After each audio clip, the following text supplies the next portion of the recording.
Counselling म्हणजे नेमकं काय? काउन्सिलिंगची खरी व्याख्या जर करतो म्हटलं आपण तर पुढच्या व्यक्तीला एक प्रकारे आरसा दाखवणे. मग जी मुलगी वयाच्या 24व्या वर्षी 36 मुलांना तिनं ओपनली नाकारलं होतं, ती वयाच्या 28व्या वर्षी असं म्हणत होती का बाबा एखादा सर्वसाधारण मुलगा जरी काउन्सिलिंग म्हणजे लग्न करायसाठी आला तरी मी लग्न करायला तयार आहे, लग्न करायला तयार आहे. बरोबर.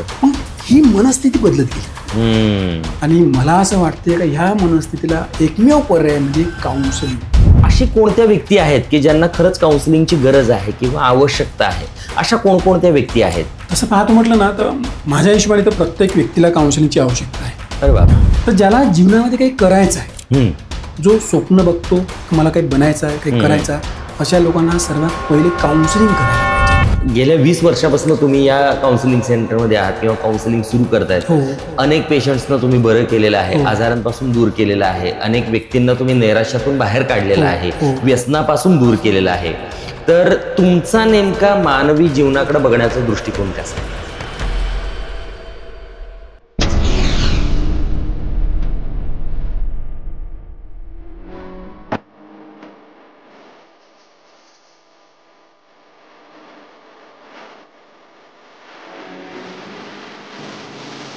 नमस्कार, मी अनिरुद्ध. टॉक विथ अनिरुद्धच्या नवीन एपिसोडमध्ये मी आपल्या सर्वांचं सहर्ष स्वागत करतो. आता तुम्हाला उत्सुकता लागली असेल की आपल्याकडे नवीन कोण गेस्ट येणार आहेत, हो ना? तर आज आपण कोणाला बोलवणार आहोत?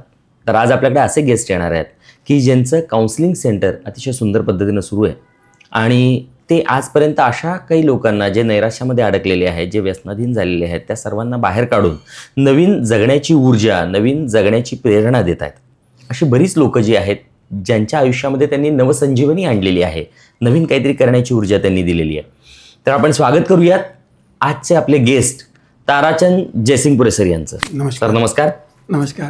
पहिल्यांदा मला तुम्हाला असं विचारायला आवडेल की या पॉडकास्टमध्ये येऊन तुम्हाला कसं वाटतंय? खूप छान वाटलं, खूप छान वाटत आहे आणि आपली भेट पण ही एक योगायोग म्हणावं लागेल.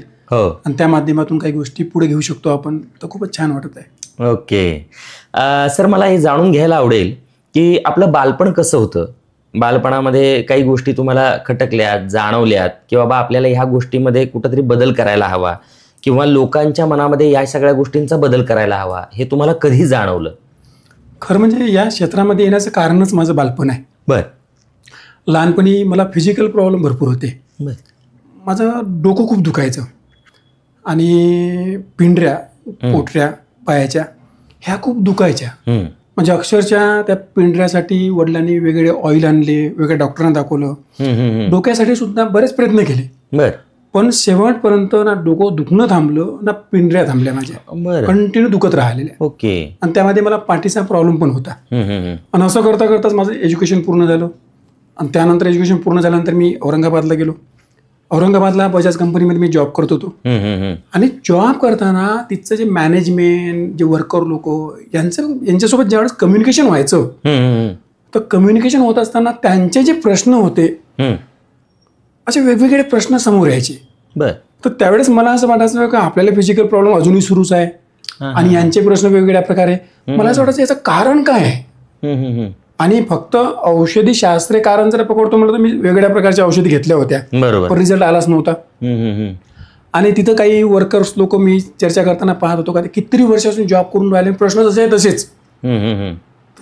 या सर्वाचा सार काढूनच मला असं वाटलं का या क्षेत्रामध्ये घुसायला पाहिजे किंवा कुठंतरी मनाची शक्ती काही आहे का, वैचारिक लेवलला काही चुका होऊन राहिल्या का. आणि ते विचार करता करता करता करता एक दिवस मी पेपरला ऍड पाहिली तर मनावर नियंत्रण मिळवा.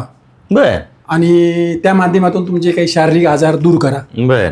आणि त्याच माध्यमातून त्या क्लासला एंट्री झाली आणि तो क्लास करता करता मला असं वाटलं का हे क्षेत्र आपलं आहे आणि इथं आपण घुसायला पाहिजे. आणि एक मिनिट मी तुमचे शब्द ते फक्त जे नैराश्य लोक आहे किंवा व्यसनाधीन लोक आहेत त्यांनाच आपण बाहेर नाही काढलेलं आहे. तर जे पारिवारिक जे कल होते त्या लोकांना सुद्धा आपण खूप चांगल्या प्रकारे न्याय देऊ शकलो. बरं. बऱ्याच लोकांचे बिझनेस जे कोलॅप्स झाले होते आणि बरेच लोकांना असं वाटायचं का नवीन काहीतरी करावं विद्यार्थ्यांच्या माध्यमातून. अशा वेगवेगळ्या प्रकारच्या सर्व स्तरामधले लोक आपल्यापर्यंत आलेले आहे, काउन्सिलिंगच्या माध्यमातून, क्लासेसच्या माध्यमातून. आजपर्यंत हजारो लोकांचे आपण क्लासेस घेतलेले आहे, कितीतरी लोकांचे काउन्सिलिंग केलेले आहे आणि सगळं जे काही आपण आता या ब्रॉडकास्टच्या माध्यमातून पुढे घेणार आहे. हे सर्व ब्रॉडकास्टमध्ये जे काही एक्झाम्पल देणार आहे नक्कीच आपल्याला नावं घेता येणार नाही त्यांचे, पण सर्व सत्य आहे. म्हणजे प्रत्येक व्यक्तीचं लाईव्ह एक्झाम्पल आपल्याकडे आहे. नाही, आपल्याला कोणाचं नाव घ्यायची गरज नाही. आपल्याला लोकांना मोटिवेट करायचं आहे आणि आजपर्यंत आपण बऱ्याच लोकांना मोटिवेट केलेलं आहे काउन्सिलिंगच्या माध्यमातून. तर तेच मला तुम्हाला विचारायला आवडेल की काउन्सिलिंग म्हणजे नेमकं काय आणि त्याचा आपल्या जीवनावर काय फरक पडतो. खरं म्हणजे काउन्सिलिंग बऱ्याच लोकांकडे त्या काउन्सिलिंगच्या माध्यमातून वेगळ्या कल्पना आहे. आता तरी न्यू जनरेशन आणि वेगळ्या लोकांपाशी अवेअरनेस आहे काउन्सिलिंगच्या माध्यमातून. नाही तर अगोदर असं वाटायचं काउन्सिलिंग म्हणजे काय, जे वेडे लोक असतात त्यांना काउन्सिलिंग करावे लागते आणि तीच कल्पना संकल्पना समाजामध्ये रूढ झाली होती. 2007ला ज्यावेळेस मी काउन्सिलिंग सुरू केली, म्हणजे त्या अगोदर सुद्धा मी काउन्सिलिंग करत होतो. 2000 या वर्षी मी औरंगाबाद पासून क्लासेस सुरू केले. पण त्यानंतर चर्चा करायचंच लोकांसोबत, पण जे प्रोफेशनल काउन्सिलिंग जे म्हणतो आपण 2007 पासून सुरू केली. तर त्यावेळेस लोकांना ज्यावेळेस मी काउन्सिलिंग सांगू का काउन्सिलिंग करता पुढाकार घ्या, तर त्यावेळेस ते म्हणायचे का मी वेडा थोडी आहे, मला काउन्सिलिंग तुम्ही सांगता किंवा सजेस्ट करता, अशी कल्पना होती. पण आज ती कल्पना बऱ्यापैकी बदलली. काउन्सिलिंगची खरी व्याख्या जर करतो म्हटलं आपण, तर पुढच्या व्यक्तीला एक प्रकारे आरसा दाखवणे. ओके. नेमकं त्याच्या मनामध्ये काय सुरू आहे, त्याच्या विचारामध्ये गोंधळ काय होऊन राहिला, जे काही त्याच्या जीवनामध्ये घडून राहिलं, म्हणजे ओव्हरऑल त्याच्या जीवनामध्ये जे काही घडत आहे त्यामध्ये तो कुठे चुकत आहे. आपण जर काही गोष्टी पाहतो म्हटलं, एक मुलगा आहे, वेल एज्युकेटेड आहे, त्याच्याकडे काही प्रश्न नाही आहे, शिक्षण प्रॉपर आहे, तरी पण त्याला जॉब लागत नाही. एक मुलगी आहे, सर्व काही गोष्टी प्लस आहे, पण तरी लग्न जुळत नाही. बरोबर. एखादा व्यक्ती आहे, बिझनेसच्या माध्यमातून तो पुढाकार घेऊन राहिला, बिझनेससाठी तर लागणाऱ्या सगळ्या गोष्टी आहे, पण तरी बिझनेस कुठेतरी लॉक झाला, पारिवारिक काही प्रश्न वाढतच चालले. बरोबर. खरं म्हणजे या लोकांना हे कळत नाही का नेमकं आपण कुठे चुकून राहिलो. बरोबर. आणि हे लोक काय करतात, कोणावर तरी ब्लेम करतात, आरोप प्रत्यारोप करतात, आणि त्या आरोप प्रत्यारोप मध्ये अख्खं जीवन निघून जाते, पण सत्य सापडत नाही, सत्य कळत नाही. आणि काउन्सिलिंगच्या माध्यमातून या खेळामध्ये तुमचा कुठं वाटा आहे, तुम्ही कुठे चुकून राहिला, कळत न कळत तुम्ही त्याचं क्रिएशन स्वतःपाशी कसं करून राहिला, हे आपल्याला दाखवता येते. आणि काउन्सिलिंगची खरी व्याख्या तीच आहे की तुम्ही कुठे चुकत आहे, एक प्रकारे तुमच्याकरता ते आरशाचं काम करते. तर त्या माध्यमातून काउन्सिलिंग पुढे घेऊ शकतो आपण. ओके. एखाद्या व्यक्तीनं समजा काउन्सिलिंग केलं, तुमच्याकडे एखादा व्यक्ती आला, एखादा प्रश्न घेऊन आला, तो कोणत्याही पद्धतीचा असू शकतो, तर तो प्रश्न घेऊन आल्यानंतर त्याला तुम्ही काउन्सिलिंग केलं, तर काउन्सिलिंग केल्यावर त्या व्यक्तीमध्ये काय बदल घडतात, म्हणजे तुम्हाला काय जाणवलंय. खरं म्हणजे काउन्सिलिंगच्या माध्यमातून वेगळे बदल घडतात. एकतर आपल्याकडे येतो म्हणजे काय का बऱ्याच गोष्टी त्याच्या थांबल्या आहे, काही गोष्टीमध्ये निर्णय घेऊ शकत नाही. बरोबर. तर काउन्सिलिंग नंतर तू खूप चांगल्या प्रकारे निर्णय घेऊ शकतो. त्याचा आत्मविश्वास वाढलेला असते, त्याला हे समजतं की नेमकं आपण चुका कुठं करत होतो. मनाचा खेळ, विचाराचा खेळ, जीवनाचा खेळ, हा जे मायाजाळ आहे याबद्दल त्याला कळत न कळत अवेअरनेस आलेलं असते. ओके. तर त्यामुळे तो निर्णय घेऊ शकतो, स्वतःचा आत्मविश्वास चांगल्या प्रकारे बिल्डअप करू शकतो, स्वतःची काही स्किल आहे त्या गोष्टीला चांगल्या प्रकारे पुढे घेऊ शकतो, आणि स्वतःमध्ये तो खूप बदल घडून आणू शकतो. मी तुम्हाला 1-2 उदाहरणं देतो इथं, म्हणजे तुम्हाला आणखी त्या गोष्टी क्लिअर होईल. आपण जे उदाहरणं घेणार आहे म्हणजे एक प्रकारे असं म्हणू शकतो का त्या माध्यमातून त्याची स्पष्टता खूप चांगल्या प्रकारे येऊ शकते. आता एक मुलगी आपल्या काउन्सिलिंग करता आली होती. बघा, काही गोष्टी किती सिंपल आणि साध्या असतात. दिसायला खूप सुंदर होती, वेल एज्युकेटेड होती, स्वतः ती डॉक्टर होती, वडील पण डॉक्टर होते, आणि फॅमिली बॅकग्राऊंड सुद्धा जे आहे ते फॅमिली बॅकग्राऊंड पण सुद्धा खूप स्ट्रॉंग होतं. तर वयाच्या 24व्या वर्षी लग्न करण्याकरता पुढे घेतलं, आणि अक्षरशः चर्चा करता करता समजलं मला का पहिल्या वर्षी 36 मुलं तिने नाकारले. पहिल्या वर्षी 36 मुलं नाकारले? कारण तिच्याकडे तेवढे गट्स होते, दिसायला फक्त हाईट कमी हाच एक मायनस पॉईंट वाटायचा मला, बाकी सर्वच प्लस पॉईंट होते. मग काही ना काही ते काहीतरी गुण काढायचे, नाकच बरोबर नाही, केसच बरोबर नाही, काही ना काहीतरी ते प्रश्न यायचे, तिने नाकारले येत होते. बरोबर. 25व्या वर्षी, तिच्या वयाच्या 25व्या वर्षी तिने दुसऱ्या वर्षी 24 मुलं नाकारले. असं करता करता 26व्या वर्षी पुढे आलं. 26व्या वर्षी सुरुवातीला 7 मुलं तिने नाकारले, आणि 8व्या मुलांनी तिला नाकारलं. ओके. तिला त्यावेळेस मला शॉक बसला का मला कसं काय कोण नाकारू शकते. बघा, कळत न कळत तिच्या वैचारिक लेवलला एक प्रकारे तो धक्का होता. आणि तिथून तिच्यापाशी कळत न कळत स्वतःबद्दल एक निगेटिव्हिटी यायला लागली.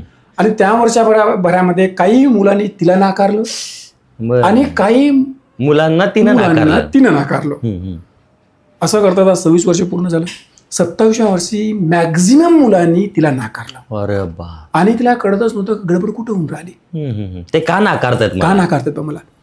आणि वयाच्या 28व्या वर्षी आपल्याकडे तिला काउन्सिलिंग करता आणलं. तर काउन्सिलिंग ज्यावेळेस करत होतो तर त्यावेळेस समजलं का, म्हणजे त्यावेळेस तिने एक प्रश्न पुढे घेतला का एक सर्वसाधारण जरी मुलगा भेटला तरी मी लग्न करायला तयार आहे, पण हा सर्वसाधारण मुलगा सुद्धा येत नाही.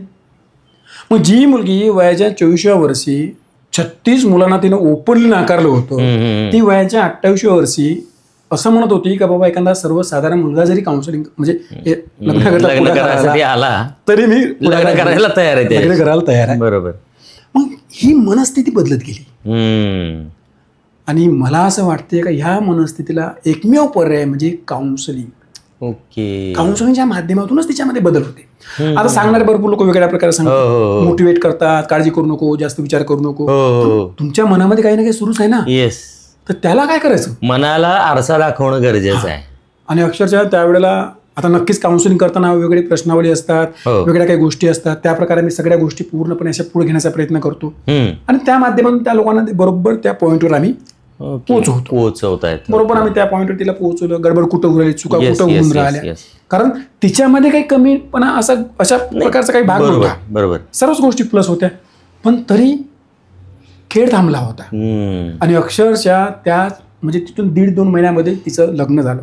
नंतर तिने व्हॉट्सअपवर ते सगळ्या गोष्टी मला पाठवल्या. तिला खूप छान वाटत होतं. नंतर तिला एक बाळ पण झालं. म्हणजे आता सुखी संसार सुरू आहे. म्हणजे काउन्सिलिंगच्या माध्यमातून अशा प्रकारे वेगळ्या प्रकारे बदल घडून आणता येते. तुम्ही आता जसं म्हणताय की काउन्सिलिंग ज्या वेळेला आपण करत होतो, आता त्या मुलीकडे काही कमी नव्हती, तरी पण 28व्या वर्षी तिला काउन्सिलिंगची गरज पडली. तर मला हे विचारायला आवडेल की अशी कोणत्या व्यक्ती आहेत की ज्यांना खरंच काउन्सिलिंगची गरज आहे किंवा आवश्यकता आहे, अशा कोणकोणत्या व्यक्ती आहेत? तसं पाहतो म्हटलं ना तर माझ्या हिशोबाने तर प्रत्येक व्यक्तीला काउन्सिलिंगची आवश्यकता आहे. अरे बाबा. पण आपण जर थोडं त्याला म्हणजे असं कॉम्पॅक्ट करायचं म्हणलं, नेमकं कोणाला गरज, कोणाला, तर ज्याला जीवनामध्ये काही करायचं आहे, जो स्वप्न बघतो की मला काही बनायचं आहे, काही करायचं आहे, अशा लोकांना सर्वात पहिले काउन्सिलिंग करायला पाहिजे. ओके. ज्या लोकांना समोर ध्येय प्रॉपर आहे, काय टार्गेट पूर्ण क्लिअर आहे, पण तरी वर्कआउट नाही होऊ राहिलं, अशा लोकांना खरी काउन्सिलिंगची आवश्यकता आहे. काउन्सिलिंग करायला पाहिजे. म्हणजे मला कोणत्या शास्त्राला अवॉइड नाही करायचं आहे. बरोबर. ज्योतिषशास्त्र म्हणा, न्यूमरॉलॉजी म्हणा, आणखीन असे वेगवेगळे शास्त्र आहे. बरोबर. खरं पाहतो म्हणून प्रत्येक शास्त्र त्यांच्या ठिकाणी परफेक्टच आहे, पण त्याच्या मनामध्ये जी गाठ पडलेली आहे ती सोडणं महत्वाची आहे. शास्त्र कोणते चुकीचे नसतात बरं का. शास्त्र आता माझ्याकडे काही काही लोक असे त्यांनी सर्व करून बसलेले आहे. बरोबर. मग कधी कधी त्यांना असं वाटायचं काय शास्त्र चुकीचे आहे किंवा त्यांनी मला फक्त फसवलं.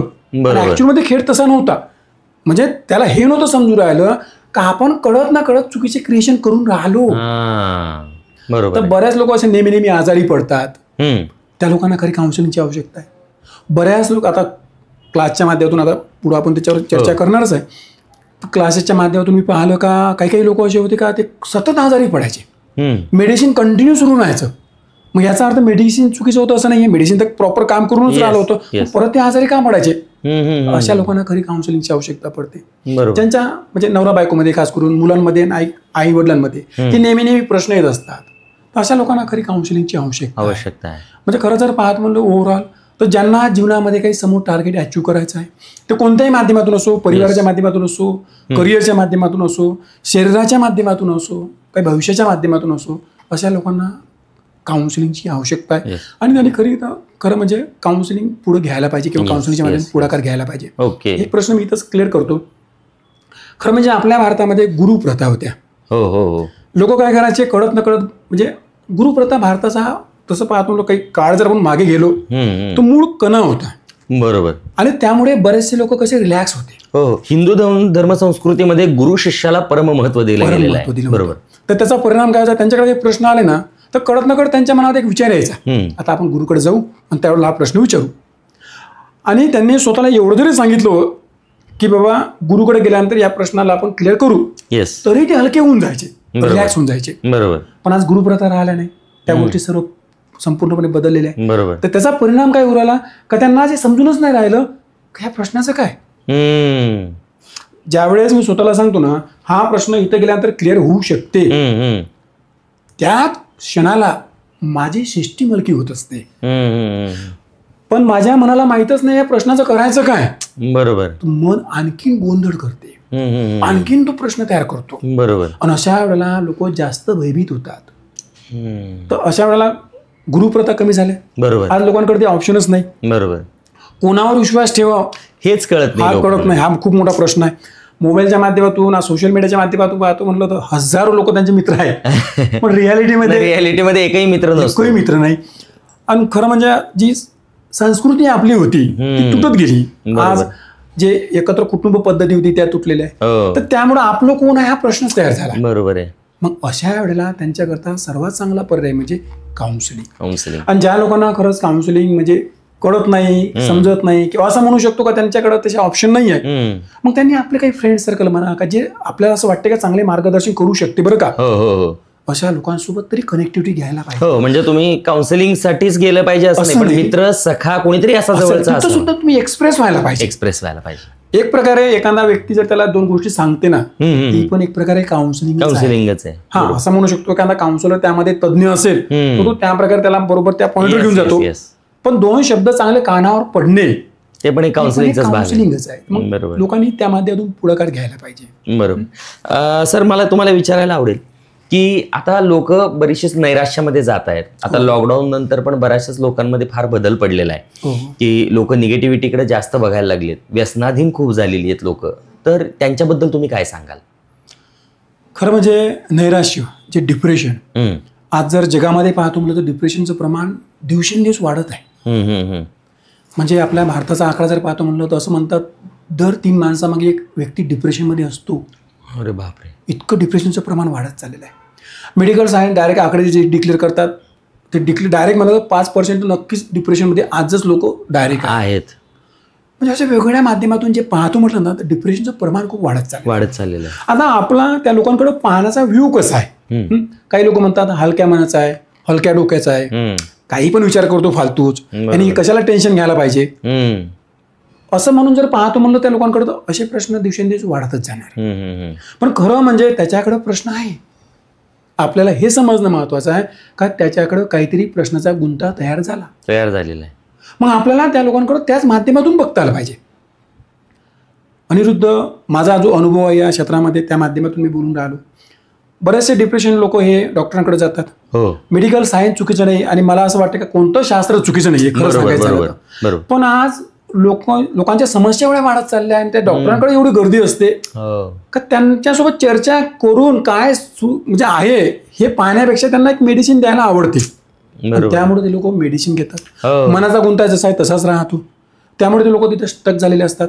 असे बरेचसे लोक आहेत डिप्रेशनमध्ये. ते माझ्याकडे आल्यानंतर डिप्रेशन तर बाजूला राहिलं पण त्यांचा हा मेन प्रश्न होता गोळ्या बंद करता येईल का सर, या गोळ्यामधून तुम्ही आम्हाला बाहेर काढू शकता का.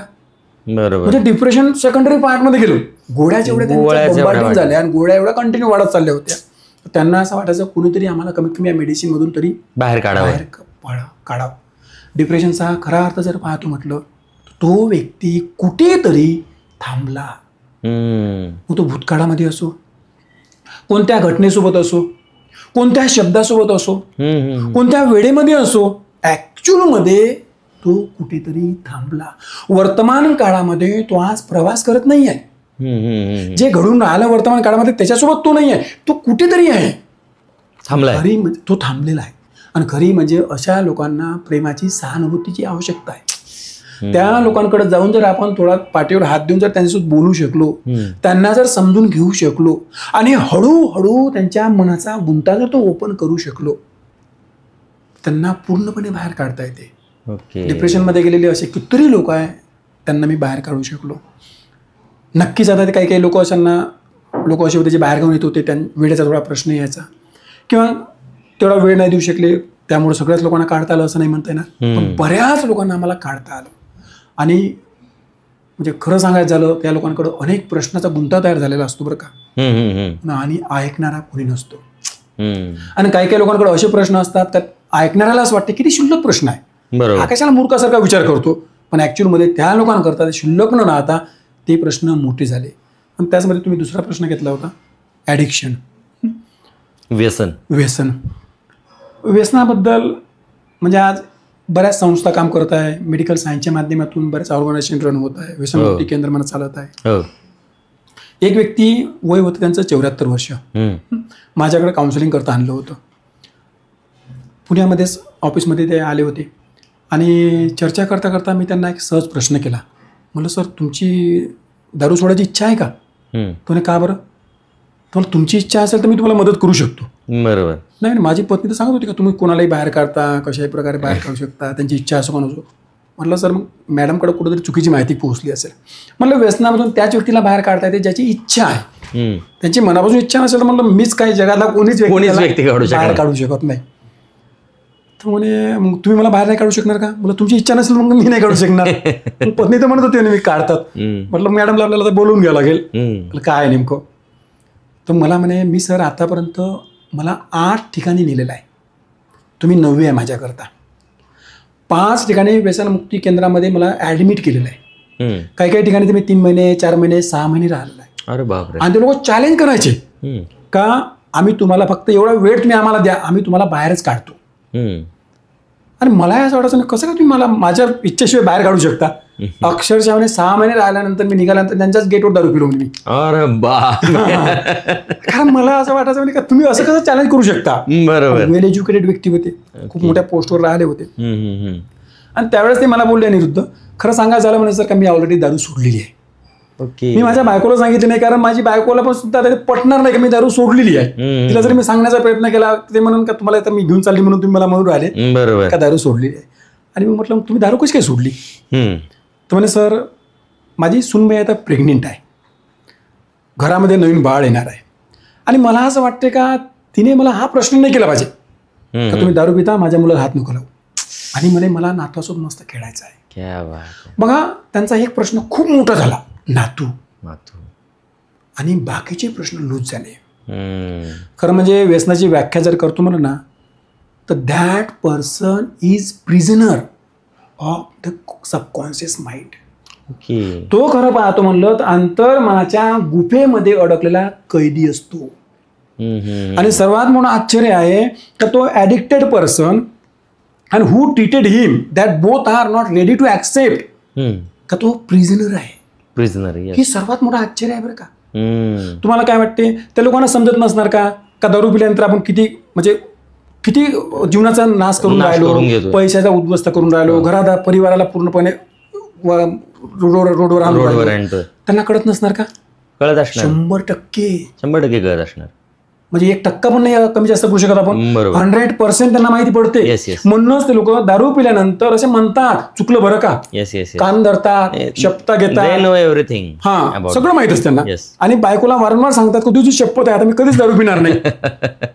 पण या खेळाचं महत्वच आहे, जे शपथ घेणारं मन आहे ते वेगळं आहे, आणि जे दारूची मागणी करणारं मन आहे ते वेगळं आहे. तो प्रोग्रामच वेगळा आहे.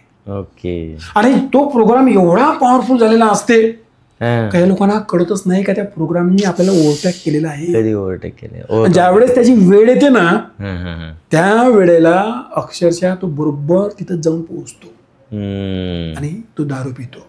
म्हणजे अक्षरशः काही लोक असे पाहिले मी का त्यांना डॉक्टर क्लिअर सांगत होते का किडनी जाते बरं का. घरादारामध्ये पूर्णपणे उद्ध्वस्तपणा आलेला होता, जॉब डावावर लागला होता, पण तरी ते लोक दारू का सोडत नव्हते. आणि ट्रीटमेंट देणार त्यांना ट्रीटमेंट देऊनच राहिले होते. बरोबर. पण खरं म्हणजे तो व्यक्ती कैदी झालेला आहे अंतर्मनाच्या गुफेमध्ये. आणि आपल्याला हे ओपनली समजायला पाहिजे की ॲडिक्टेड पर्सन हा कैद झालेला व्यक्ती आहे. त्यांनी ते जर अवेअरनेस ठेवलं आणि पाहणाऱ्याने सुद्धा ते अवेअरनेस जर ठेवलं ना का त्याला तिथून कसं बाहेर काढायचं, बरोबर, तर मग तो त्या माध्यमातून विचार करेल. तो फक्त एक मेडिसिन देणार नाही, त्याच्यावर बंबार्डिंग करण्याचा प्रयत्न करणार नाही. आपण त्याला त्या माध्यमातून पाहायला पाहिजे.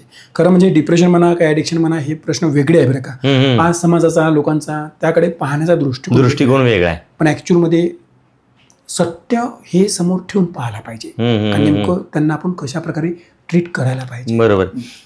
व्यसनालाच अनुसरून मी एखादा प्रश्न विचारू शकतो सर, की व्यसन फक्त दारूचंच नाही, तर आजचे जे विद्यार्थी आहेत त्या विद्यार्थ्यांना पण ऍडिक्शन झालंय. काहींना मोबाईलचं व्यसन आहे, काहींना गेमिंगचं व्यसन आहे, तर काही लोकांना वेगवेगळी व्यसनं लागलेली आहेत. आता मी अशा विद्यार्थी बरेच बघितलेत की अशा गेमिंगमध्ये आहेत की त्या गेमिंगचा एंड असा असतो की आत्महत्या करायची तुम्हाला. आणि विद्यार्थ्यांना पण एवढं व्यसन आहे की ते एंडिंगला ज्यावेळी गेम्स आपल्याला शेवट करायचा तर ते आत्महत्या करतायत. आणि हे बघितलंय आपण. तर त्या विद्यार्थ्यांच्या पण समस्या अनेक वाढतायत, अनेक संस्था त्यासाठी काम करतायत. तर त्याच्यावर तुम्हाला काय सांगायला आवडेल? हो, खरं म्हणजे आपण तो पहिला प्रश्न थोडा आणखी हलका करू. ऍडिक्शन आपल्या डोक्यात एकच कल्पना येते, दारू म्हणा, सिगारेट म्हणा, किंवा आजकाल आता ड्रग्स आले त्या माध्यमातून म्हणा. पण ऍडिक्शन हे तेवढंच मर्यादित नसते. ऍडिक्शन हे कशाचं पण असू शकते. बरोबर. तुम्ही वारंवार टीव्ही पाहणे हे ऍडिक्शन आहे, पण ऍडिक्शन आहे. कितीतरी स्त्रिया अशा आहे ज्यांना सकाळ सकाळ जर चहा नाही भेटला ना त्यांच्या हातपायाचे थरथर कापतात. ओके. त्यांना असं वाटतं काही नको पण पहिले चहा द्या, चहा हवाय. मग तसं जर पाहतो म्हणलं तो दारू पिणारा व्यक्ती आणि यांना ते चहाचं एवढं ऍडिक्शन झालेलं आहे, या दोघांमध्ये काही फरक नाही. बरोबर. कितीतरी लोक असे आहे मोबाईलच्या माध्यमातून त्यांना 2 मिनिटं सुद्धा स्थिर बसता येत नाही. बरोबर. म्हणजे ते जर असे स्थिर बसले ना तर कळत नकळत त्यांचा हातच, त्यांना माहिती नाही का आपला हात मोबाईलकडे घेतला आणि पाहून राहिलो आपण. बरोबर. हे पण ऍडिक्शन आहे. बऱ्याच लोकांना वेगळ्या खाण्यापिण्यात सुद्धा ऍडिक्शन आहे. म्हणजे खरं जर पाहतो म्हणलं तर एखादी कृती तुम्हाला आवडत नसताना सुद्धा तुम्ही करून राहिले, किंवा तुम्हाला असं वाटत नाही काही करायलाच पाहिजे तरी तुम्ही करून राहिले, आणि त्या कृतीपासून काहीच बेनिफिट नाही तरी वारंवार तुम्ही करून राहिले, हे ऍडिक्शनच आहे. ओके. हा, तर फक्त आपल्याला ऍडिक्शन फक्त तेवढ्यापुरतं मर्यादित ठेवता येत नाही. व्यसन तेवढ्यापुरतं मर्यादित नाही. हा, व्याख्या खूप वास्ट आहे, मोठी, आणि खूप वेगळ्या प्रकारे लोकांना आज ऍडिक्शन, आणि आज सोशल मीडियाच्या माध्यमातून, टेक्नॉलॉजीच्या माध्यमातून ऍडिक्शनचं प्रमाण खूपच वाढत चाललंय. आता तुम्ही जो प्रश्न घेतला तो विद्यार्थ्यांच्या माध्यमातून, म्हणजे एक उदाहरण तर तुम्ही पहिले सुरुवातीला तुम्हाला, आज विद्यार्थ्यांचे प्रश्न खरंच खूप वाढत चाललेले आहे. आणि क्लासेसच्या माध्यमातून, काउन्सिलिंगच्या माध्यमातून मी जे पाहतो ना का आज म्हणजे कल्पना करता येणार नाही अशा प्रकारचे प्रश्न त्यांच्याकडे सापडतात. माझा मुलगा 5.5 वर्षाचा होता, 5.25 ते 5.5 वर्षाचा, आणि अचानकपणे त्याचं शरीर ताप आला होता त्याला. मी ऑफिसमधून घरी गेलो होतो, माझी मिसेस म्हणे याचं अंग गरम आलं बरं का, काहीतरी. आता मला असं वाटतं नेहमीच तुमच्या बॉडीवर काही पण होऊ द्या, तर इथं काहीतरी गडबड आहे 100%. हा, तर मी त्याला दवाखान्यामध्ये नेण्यापेक्षा बाकीच्या गोष्टी केल्यापेक्षा मी इथं काय आहे ते चेक करण्याचा प्रयत्न करतो. म्हणून मी त्याच्यासोबत थोडी चर्चा करायला लागलो. 10-15 मिनिटं तो काही खुलला नाही. तसा तो हिंदी बोलतो, त्याची एक वेगळी स्टोरी आहे, कधीतरी आपण पुढे घेऊ. चालेल सर. तर त्याला मी सहज विचारलं, क्या हो रहा आपको, क्यों शरीर आपकी बॉडी गर्म हो रही? तो नहीं डैड कुछ नहीं बोले. अरे मतलब कुछ ना कुछ तो हो रहा ना, बॉडी अगर आपकी गर्म हो रही तो कुछ ना कुछ गडबड आहे. तुला कुछ नाही डॅड. असं करता करता 10-15 मिनिटं मला त्याला थोडं समजून घेऊन हळूहळू त्या पॉईंटवर पोहोचावं लागलं. आणि 10-15 मिनिटानंतर तो बोलका झाला. बघा त्यावेळेस त्यांनी प्रश्न काय केले. डैड बोले दिमाग में कुछ सवाल आ रहे मेरे. मैंने वो सवाल क्या है? तो कभी कभी ऐसा लगता बोले की हम लोग बाहेर घुमने गए 2 व्हीलर से. आता माझा मुलगा लहान 5-5.5 वर्षाचा, मिसेस आणि मी, आम्ही 3 जण आम्ही राहायला होतो. म्हणून आम्ही 3 जण बाहर फिरायला जायचो. तो डैड हम बाहर घूमने गए और घूमने जाते वक्त ऐसा लगता बोले कभी कभी कि हमारा एक्सीडेंट हो गया और आप दोनों मर गए. तो बोले मेरा क्या? अरे बाप रे. तो कुछ भी थॉट आते बोले मेरे पास. त्याच वेळेस त्यांनी आणखीन एक प्रश्न केला. बोले डैड कभी कभी ऐसा लगता बोले कि आपने मुझे स्कूल बस में तो बिठा दिया और स्कूल बस तो स्कूल में गई, लेकिन जब मैं वापस आया तो आप दोनों भी घर पे नहीं. तो मैं कहाँ जाऊँ, मैं क्या करूँ? कभी कभी लगता बोले त्यावेळेला जनरली मी रेल्वेने प्रवास करत होतो. तो कभी कभी ऐसा लगता बोले कि हम रेलवे स्टेशन पे गए, आप दोनों गाड़ी में चढ़ गए और मैं नीचे रह गया, तो मैं क्या करूँ? ओके. वय किती होतं निरुद्ध त्यांचं? 5.5 वर्ष. म्हणजे आपल्याला हा प्रश्न समजून घ्यावा लागेल का मुलांमध्ये अनेक प्रश्न असतात. आणि आजच्या परिस्थितीमध्ये त्यांच्या प्रश्नाला हात घालण्याचा किंवा तेवढा सॉफ्ट कॉर्नर ठेवून त्यांच्यासोबत चर्चा करण्याकरता आई वडिलांकडे वेळच नाही. तर मुलांचा मूळ प्रश्न असा आहे का त्यांच्याकडं प्रश्न खूप आहेत. माझ्याकडं एक मुलगा काउन्सिलिंग करता आला होता. चांगला धिप्पाड होता, वय होतं 19 वर्ष, वर्ण सावळा होता, थोडा काळसरच म्हणू शकतो आपण. आणि चांगला हेल्दी पण होता. ओके. आणि मला त्यांनी पहिले फोन केला, म्हणे सर तुम्ही मेडिटेशनचे क्लास घेता? तर म्हटलं हो, मला मेडिटेशन शिकायचं आहे म्हणे. तर मी त्याला म्हटलं फक्त मेडिटेशन नाही, काउन्सिलिंग प्लस मेडिटेशन. नाही, मला काउन्सिलिंग नाही करायची म्हणे. तर म्हटलं आपण मेडिटेशन करता करता चर्चा करतो. म्हणजे मग ठीक आहे म्हणे.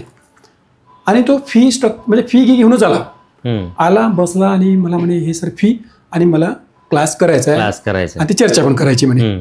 तर मला प्रश्न काय तुझे? तुम्हाला तो काही प्रश्न सांगायला लागला. त्याचे प्रश्न ऐकता ऐकता मी इतका चलबिचल झालो. मी त्याला म्हणलो ही फी ना तुझ्याकडे ठेव. म्हटलं तुझे आईवडील मला भेटायला येऊ शकते का? तर म्हणे सर येऊ शकेल ना. तर म्हटलं तू उद्या ना आईवडिलाला घेऊन ये, त्याच वेळेला मला फी देशील. म्हणजे का बरं?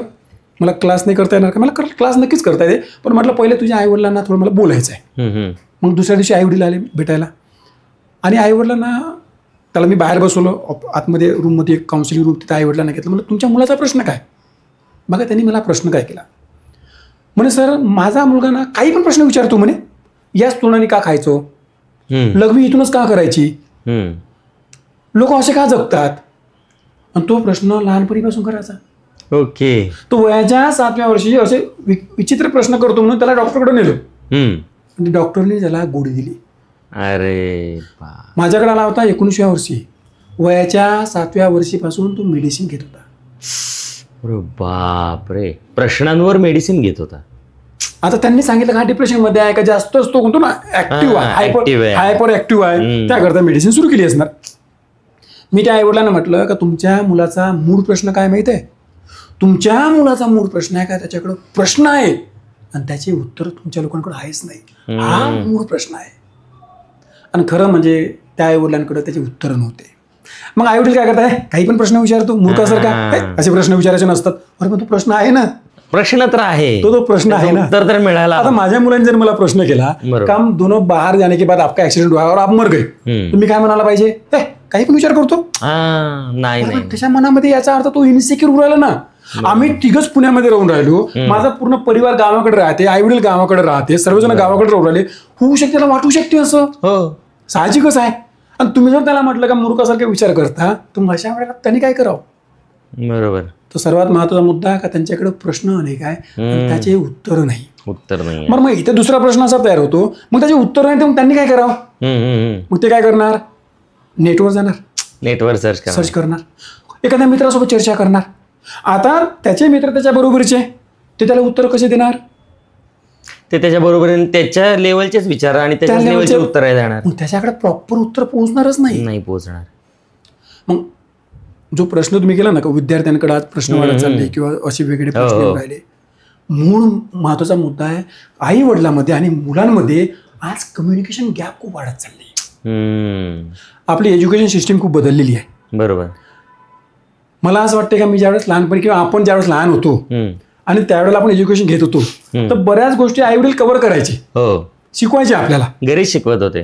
पण आजचं एज्युकेशन असं आहे का आपण सुद्धा आपल्या मुलाला शिकू शकत नाही. कारण इतकं ड्रास्टिकल चेंज होत चालेल, ड्रास्टिक चेंज आहे. आणि हे जे चेंजेस होत चालले ना, काही आपण जर त्याच्यासोबत अलाईन नसलो तर बऱ्याच वेळा ते आपल्याला त्यांना समजावून सांगता येत नाही. बरोबर. तर त्याचा परिणाम काय होतो? आईवडील काय करतात, आपल्याला काही कळत नाही बाबा, तू सरांना विचार, आपल्याला काही कळत नाही बाबा, तू सरांना विचार, असं करता करता ते अंग झटकून राहिले.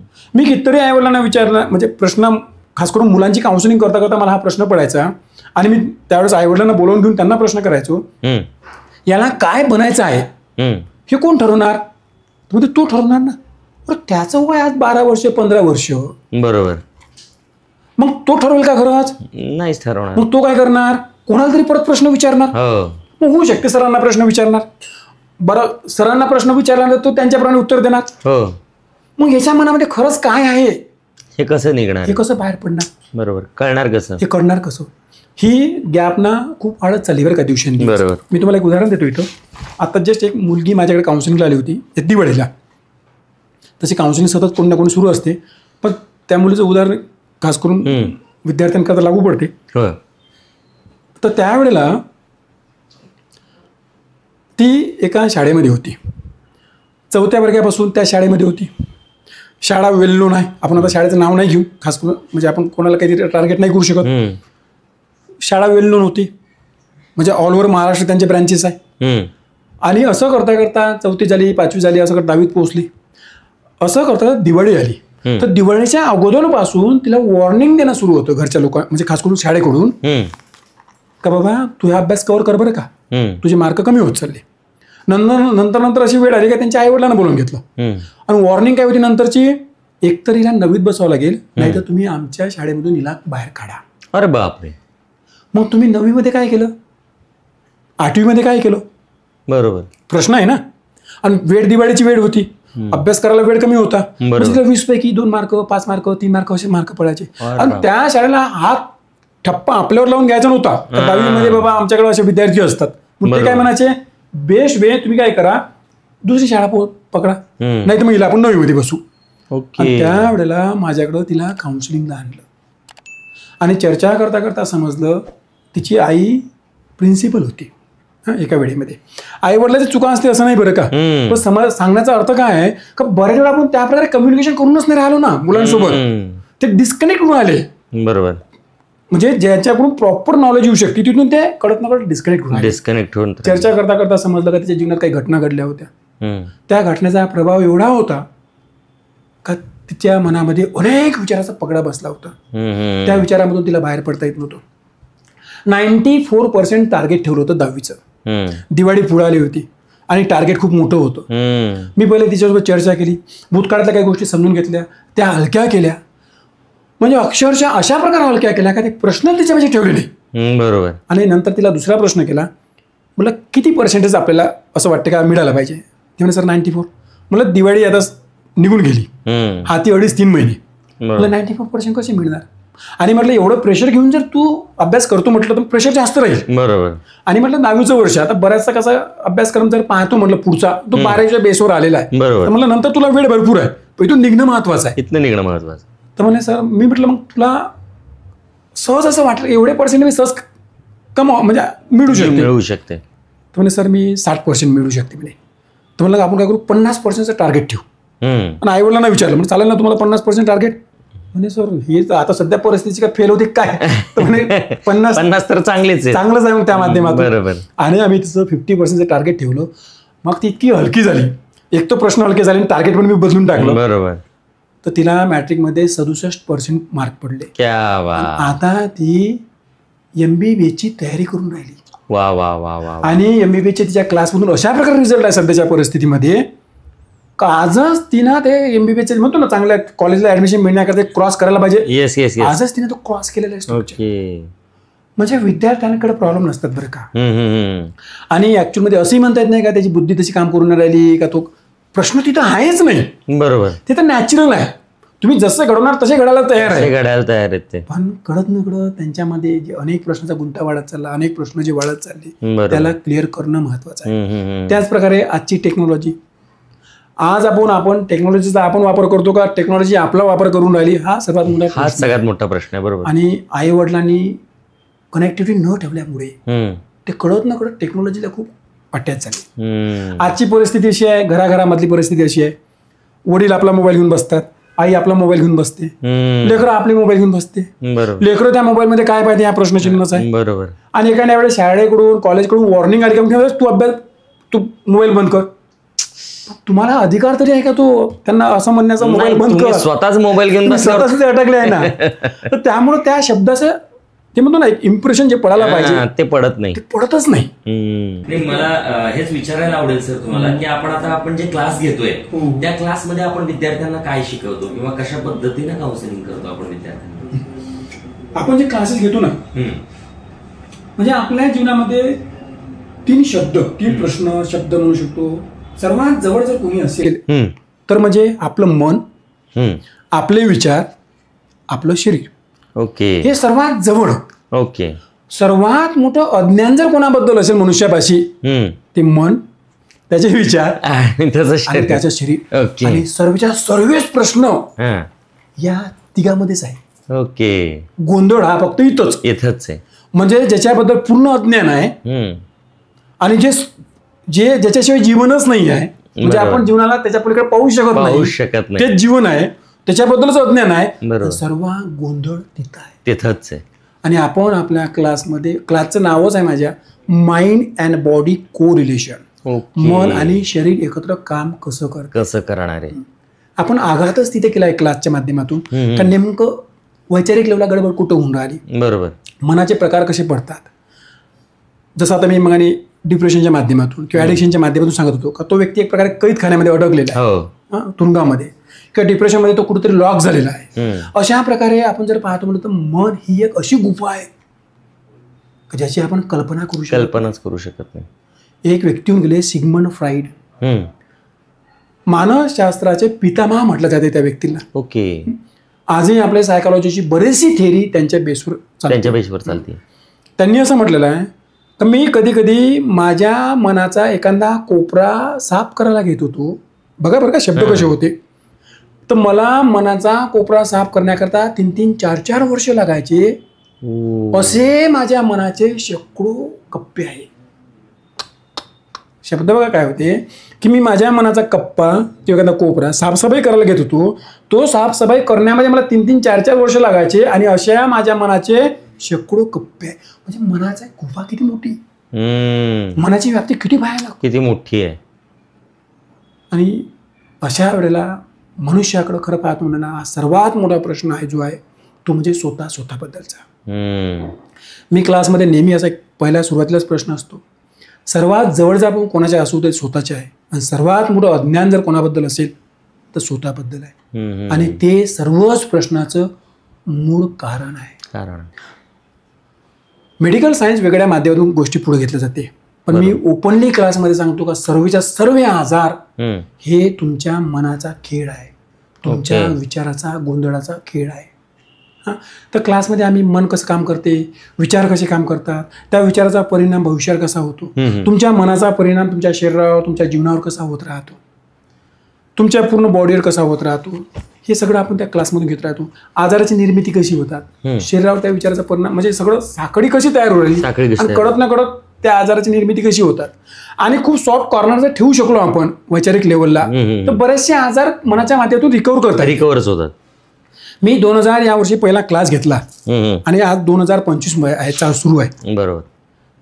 या 25 वर्षामध्ये एक वेळा माझा ऍक्सिडेंट झाला होता, त्याच वेळेला मला दवाखान्यात जावं लागलं, ऍडमिट व्हावं लागलं. अन्यथा या 25 वर्षाच्या पिरियडमध्ये मी आणखीनही दवाखान्यात गेलो नाही. अरे बापरे. आणि याचा अर्थ असा आहे का मी कधी आजारीच नाही पडलो, नाही, नक्कीच ना. कधी सर्दी झाली असेल, कधी खोकला झाला असेल, डोकं दुखलं असेल, पण ते मी माझ्याच काही टेक्निकनं म्हणा का काही गोष्टीने म्हणा का स्वतःला समजून घेऊन म्हणा त्यामधून बाहेर पडलो. मला तिथपर्यंत जायची आवश्यकता नाही पडली. मग याचा अर्थ असा नाही की माझ्या घरचे लोक कोणी दवाखान्यात जात नसणार, नाही जात असणार. आता प्रत्येकाचे एक व्यक्तिमत्व असतं. ते म्हणतात ना काही काही गोष्टी अशा असतात का सगळ्याच गोष्टी पसते पट्टे असं पण नाही. पण जनरली आमच्या घरामध्ये दवाखान्याचं प्रमाण खूपच नगण्य आहे. हे पण तेवढंच खरं आहे. नाही म्हणणे योग्य. हो, नाही म्हणणे योग्य, इतकं नगण्य आहे. ऍक्च्युअलमध्ये आणि तोच मेन प्रश्न आहे का मन कसं काम करते, विचार कसे काम करतात, शरीर कसं काम करते, हे जर तुम्हाला समजलं ना तर बरेच प्रश्न तुम्ही स्वतः सोडू शकता. ओके. स्वतः तिथून बाहेर पडू शकता. आणि ही ऑनगोईंग प्रोसेस आहे. असं म्हणता येणार नाही की आजाराला मेडिसिन घेतली का असं केल्यानंतर येणारच नाही. हे शरीर आहे, वातावरणाप्रमाणे वेळेप्रमाणे काही गोष्टी बदलतात. बरोबर. त्याकरता आपलं अवेअरनेस आपल्या जवळ ठेवणं महत्वाचं आहे. ओके. मग त्या आजाराबद्दल तुमचा नेमका दृष्टिकोन काय आहे आणि आजार कोणकोणत्या पद्धतीचे म्हणतात तुम्ही? म्हणजे तो आजार फक्त शारीरिक आजार असू शकतो का तुम्ही मानसिक आजारांबद्दल पण बोलता आहात? म्हणजे त्याचा दृष्टिकोन काय? आज आपण मेडिकल सायन्सच्या माध्यमातून जर पाहतो म्हटलं, एक मेडिसिन बघा बरं काय, एक मेडिसिन या आजाराकरता या व्यक्तीला लागू पडते. हीच मेडिसिन याच आजाराकरता व्यक्ती जर बदलला तर काम करेलच असं नाही. बरोबर. व्यक्तींबरोबर मेडिसिन बदलतात. मग व्यक्तींबरोबर मेडिसिन का बरं बदलायला पाहिजे? सायन्स त्याला असं सांगतं की बाबा त्या व्यक्तीचा तो घेण्याबद्दलचा त्याचा दृष्टिकोन वेगळा आहे. किंवा एखाद्याला डायबेटिक असेल तर तीच गोळी त्याला चालणार नाही, एखाद्याला बीपी असेल तर ही गोळी त्याला चालणार नाही. पण आपण 2 नॉर्मल व्यक्ती जरी ठेवली ना तरी व्यक्ती बदलल्यानंतर मेडिसिन लागू पडेलच असं नाही. आज मेडिकल सायन्स पाशी एक मोठं कोड आहे. बरोबर. कसं का होऊन राहिलं? मग याचा अर्थ मेडिकल सायन्स चुकीचं नाही बरं का? नाही. बरोबर. म्हणजे आपण जर पाहतो म्हणलं आजच्या वेळेमध्ये औषधी शास्त्र मेडिकल सायन्स याची प्रगती झाली आहे का अधोगती झाली आहे? हा जर प्रश्न पुढे घेतो म्हटलं तर आपल्याला काय म्हणावं लागेल? नक्कीच औषधीशास्त्र नक्कीच. विकसित झालेलं आहे, विकसित झालं, प्रगती झाली प्रगतीच आहे. झाली, अधोगती नाहीच झाली. मग आजार कमी झाले का वाढले? खूप वाढले आजार. मग आजार जर वाढले तर मग प्रश्न तर आपल्याला मेडिकल सायन्सला करावा लागेल. बरोबर. पण प्रश्न हा चुकीचा तयार होतो. शास्त्र कोणतेही असो, कितीतरी कसोटीवर त्याला सिद्ध केलं जाते आणि त्यानंतर शास्त्रामध्ये रूपांतरित होते. म्हणजे दोष शास्त्रामध्ये नसतो. मग इथं सर्वात महत्वाचा प्रश्न असा तयार होतो का आपण कुठंतरी मनुष्याला समजून घेण्यामध्ये चूक करून राहिलो. त्याच्या पूर्ण व्यक्ती महत्वाला समजून घेऊन नाही राहिलो, त्याला जसं आहे तसं स्वीकारून नाही राहिलो, कुठंतरी आपण गडबड तिथं करून राहिलो. तिथं करतोय. बरोबर. म्हणजे आज जे आजार पाहतो आपण, आजार म्हणजे काय नेमकं? माझ्या दृष्टिकोनातून आजार म्हणजे हा परिणाम आहे. आजार म्हणजे काय? आलेला रिझल्ट आहे. कशाचा? तुमच्या कोणत्या तरी एखाद्या विचाराचा, तुमच्या मनाच्या कोणत्या तरी गोंधळाचा, घडलेल्या कोणत्या तरी घटनेचा हा आलेला परिणाम आहे. ओके. आपण पाहतो एखाद्या विद्यार्थ्याला 94% मिळाले, आपण काय म्हणणार? यांनी चांगला अभ्यास केला बरं का. बरोबर. गेल्या पूर्ण वर्षभरामध्ये अभ्यास चांगला केला, किंवा ट्युशन म्हणा, टीचर लोकांनी याला चांगलं शिकवलं, म्हणजे हा आलेला रिझल्ट आहे. 94% रिझल्ट आहे. किंवा एखादा व्यक्ती बिझनेसमध्ये अचानकपणे त्याचा बिझनेस बंद पडला, तर आपण काय म्हणणार? यानं कुठंतरी काशी घातली, गोंधळ केलेला आहे, काहीतरी यांनी भूतकाळामध्ये लक्ष नाही दिलं, बिझनेसकडे लक्ष नाही दिलं, म्हणजे हा रिझल्ट आहे. आजार सुद्धा हा रिझल्ट आहे. ओके. त्याला आपण आजाराच्या दृष्टिकोनातून पाहण्यापेक्षा आपण त्या माध्यमातून पाहिलं पाहिजे का नेमकं काय झालं, गोंधळ कुठं घडला. मी तुम्हाला एक उदाहरण देतो. उदाहरण खूप सुंदर आहे, पचायला जवळ आहे, समजायला जवळ आहे, कारण आपण त्या क्षेत्रामध्ये काम न केल्यामुळे सुद्धा आपण अचानकपणे आपल्याला बाकीचे प्रश्न तयार होतात. आणि कधी कधी असं होतं का मी त्याच फील्डमध्ये काम करू आलो, त्यामुळे मला ते पचायला इझी गेलं, तरी आपण आता चर्चा करून राहिलो. म्हणून उदाहरण, एका व्यक्तीने, म्हणजे मी त्यांना टाइम फिक्स होता माझा, या वेळेला मी त्यांच्याकडे भेटायला जाणार होतो. ऑलरेडी माझं त्यांच्यासोबत बोलणं झालं होतं आणि मी त्यांच्या घरी पोहोचलो. घरी पोहोचल्यानंतर त्यांच्या हॉलमध्ये ते असे पडले होते, खाली नक्कीच बेडशीट टाकली होती, आणि ते पडले असताना ते इतके असे स्वतःला चलबिचल होता, त्यांचा चेहऱ्यावर हावभाव, त्यांना त्रास इतका, आणि घाम चालला होता आणि डोळ्यातून पाणी येऊ राहिलं होतं, आणि घरामध्ये कोणीच नाही. मी जसा दरवाजा उघडून आतमध्ये गेलो, त्यांना पाहिल्यानंतर मी तर एकदम मला शॉकच बसला. मला अटॅक आला काय नाही. म्हणजे तसंच पटकन त्यांच्या किचन रूममध्ये गेलो, पाण्याचे फ्रीजमध्ये बॉटल काढली, त्यांच्या पण दिली. ते बॉटल पाहता एवढंच म्हणायचे, ताराचे नाही, पाणी नको बाबा. आणि मी त्यांना म्हणून मी काही करू शकतो का आता? तुम्हाला एवढंच म्हणायचे का तुम्ही 1-1.5 तासानंतर येऊ शकता का, तुम्ही 1-1.5 तासानंतर येऊ शकता का. आणि मला असं वाटतं या अवस्थेमध्ये यांना सोडून कसं जा. बरोबर. आणि कोणाला कॉल करा, तर मला काही त्यांच्या रिलेटिव्हचे काही कोणते नंबर माझ्याकडे नव्हते, कोणाला कॉल करा हा माझ्याकडे प्रश्न होता. आणि सोसायटी अशी आहे की सोसायटीमध्ये राहणारे लोक, हजारो लोक एका सोसायटीमध्ये राहतात, पण कोणी कोणाला काही ओळखत नाही, अशी परिस्थिती, कोण राहतं कळत नाही. पण ते त्यांचा आग्रह जास्त का तुम्ही जा आणि 1-1.5 तासानंतर परत या.